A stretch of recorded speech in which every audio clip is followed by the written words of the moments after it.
በሜክሲኮ ገጠራማ ቦታ እንደ አውሮፓውያን አቆጣጠር በ1957 ከድሃ ገበሬዎች የተወለደው በአካል ላየው በቁመቱ ከመሳለቅ በቀር ለሜክሲኮና ለአየኋላ መንግስት አሜሪካ የቁም ቅዠት ይሆናል የሚል ሰው ማንም አልነበረም።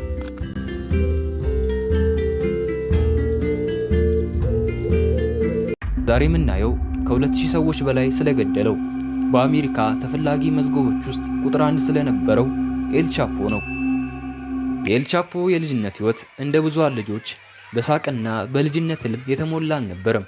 ይልቁንም ከ7 ዓመቱ ጀምሮ ቤተሰቦቹን በሥራ ቢያገለግልም በሜክሲኮ ሰማይ ስር ኑሮ ቀላል አልነበረችም። ይብሱንም በአባቱ ስካርና ድብደባ ጋር የልጅነት ህይወቱ ሐዘን ያጠላው ነበር።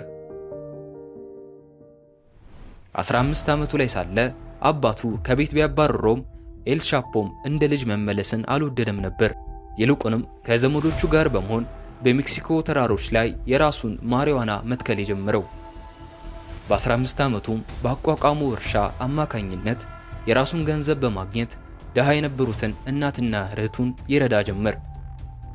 ነገር ግን ኤል ቻፖ እጾቹን ማምረት ብቻ አልነበረም ግቡ፣ ማዘዋወርም ጭምር እንጂ።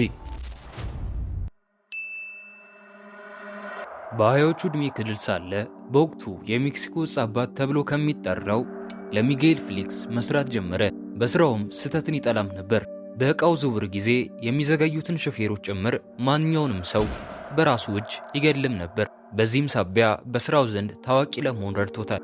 ኤል ቻፖም በ1980 የራሱን ቡድን በመመስረት ከራሱ ማሳ ያገኘውን ዕፅ ወደ ተለያዩ ሀገራት ማከፋፈል ይጀምራል። ከነዛም ሀገር አንዷ አሜሪካም ነበረች። ግን እንዴት እጾቹን ጊዜያቸውንና ደህንነታቸውን በጠበቀ መልኩ ማከፋፈል ስቻለ? የአሜሪካንስ ድንበር እንዴትስ አሳለፈ? በዚህ ሰዓት ነው የኤል ቻፖን ብልህነት የምናየው።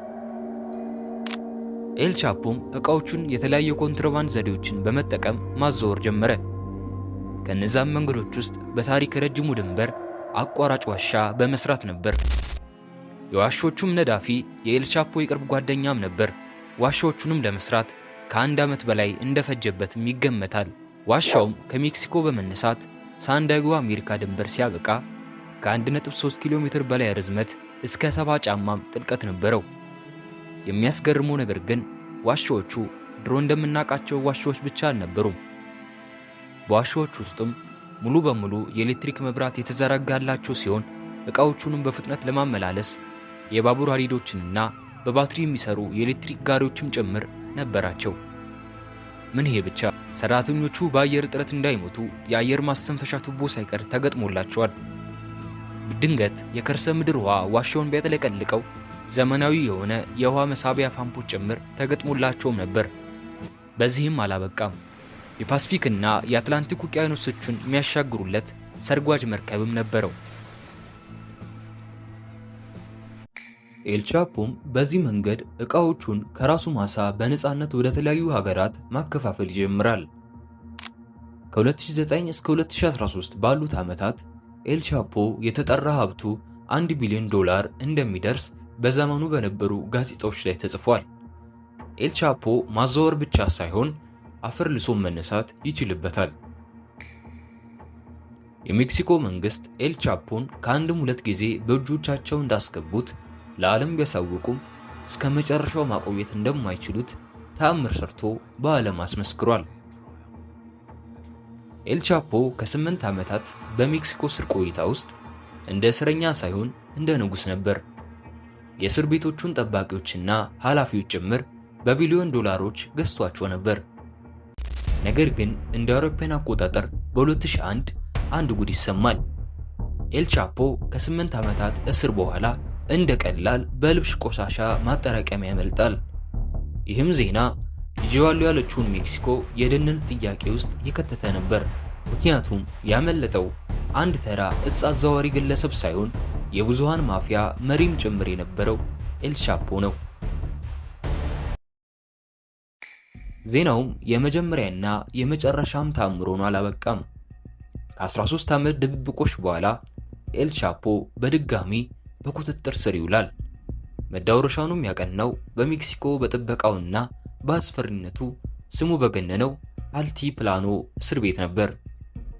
በዚህ ሰዓት ሁሉም ያበቃ ይመስላል።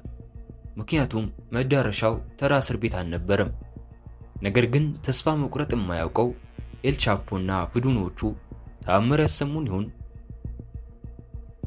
በእስር ቤት ውስጥ በዛ ያሉ የደህንነት ካሜራዎች ቢኖሩም በኤል ቻፖ ክፍል ካሜራ የማይደርስባት አንድ ጥግ አለች። እርሷም መታጠቢያ ቦታው ነበረች።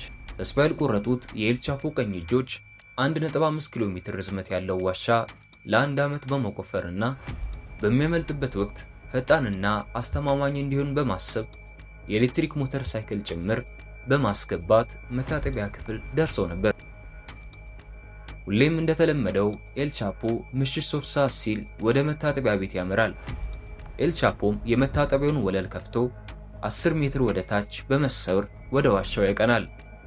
በዋሻው ውስጥም በተዘጋጀለት የኤሌክትሪክ ሞተር በማቋረጥ ወዳደገበት ወደ ሜክሲኮ ተራሮች በተዘጋጀለት አውሮፕላን ተጠቅሞ ተሰወረ። በዚህን ሰዓት ኤል ቻፖም በዓለም ላይ ስሙ ይበልጥ እየናኘ መጣ። እንደ አውሮፓውያን አቆጣጠር በ2015 ከእስር ቤት በዋሻ አምልጦ ወዳደገበት ተራሮች ላይ ተሸሽጎ በነበረበት ወቅት ኤል ቻፖ አንድ ትልቅ ምኞት ነበረው። ስለ ሕይወቱ የሚተረክ የሆሊውድ ፊልም እንዲሰራለት ይፈልግ ነበር። ይህ የኩራት ምኞቱ ግን ለመጨረሻ ውድቀቱ ሰበብ ሆነ። ታዋቂው አሜሪካዊ ተዋናይ ሾን ፔን እና የሜክሲኮ ተዋናይት ኬት ዴል ካስቲሎ በጫካ ውስጥ ወዳለው ምስጢራዊ መደበቂያው መጥተው ቃለ መጠይቅ እንዲያደርጉ ፈቀደላቸው። ነገር ግን ይህን ስብሰባ የሜክሲኮ ስለላ ድርጅትና የአሜሪካው ዲኤኤ በቅርብ የተከታተሉት ነበር። ተዋናዮቹን በመከተል ኤል ቻፖ የሚሸሸግበትን የባህር ዳርቻ ከተማ ደረሱባት። ጥር 8 ቀን 2016 ጎህ ሳይቀድ ኦፕሬሽን ብላክ ስዋን ተጀመረ።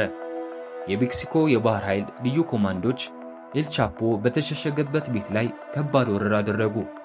በኤል ቻፖ ታጣቂዎችና በልዩ ጦር መካከል አማራጭ የሌለው ከባድ የተኩስ ልውውጥ ተከፈተ። ጥይቶች እንደ በረዶ ወረዱ። ቦምቦች ፈነዱ። 5 የካርቴል አባላት ሲገደሉ በርካታ ወታደሮች ቆሰሉ። ነገር ግን በዚህ ሁሉ ትርምስ ውስጥ ኤል ቻፖ የት ገባ?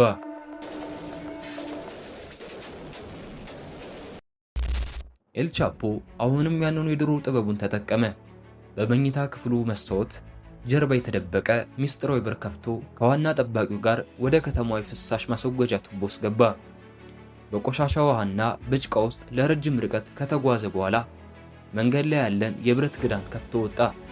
አንድ መኪና በካርቴል ጠመንጃ አስፈራርቶ በመስረቅ ለማምለጥ ቢሞክርም በከተማዋ መውጫ ላይ የፌዴራል ፖሊሶች ከበው ያዙት። በአንድ ወቅት ዓለምን ያናውጥ የነበረው ባለ ቢሊዮን ዶላሩ የዕፅ ንጉሥ ባለ ረብጠው ዶላሮች የሀገሪቱን መሪዎች የሚገለባብጠው በጭቃና በቆሻሻ ተለውሶ እጁን ሰጠ። እንደ አውሮፓውያን አቆጣጠር በጃንዋሪ 2017 የሜክሲኮ መንግስት ሌላ የማምለጫ ዘዴ እንዳይፈጠር በመፍራት ለአሜሪካ አሳልፎ ሰጠው። በ2019 በተደረገው ታሪካዊ የፍርድ ሂደት ዕድሜ ልክ እስራት ተፈረደበት። ዛሬ ኤል ቻፖ የሚገኘው በኮሎራዶ በረሃ ውስጥ ባለ ማምለጥ የማይችልበት የሱፐርማክስ እስር ቤት ውስጥ ነው። በቀን ለ23 ሰዓት ያህል ምንም አይነት የሰው ድምፅና የፀሐይ ብርሃን በማያይበት ባለ 2 ሜትር የኮንክሪት ክፍል ውስጥ ብቻውን ታስሮ ይገኛል። የንጉሱ ታሪክ እዚህ ላይ ያበቃ።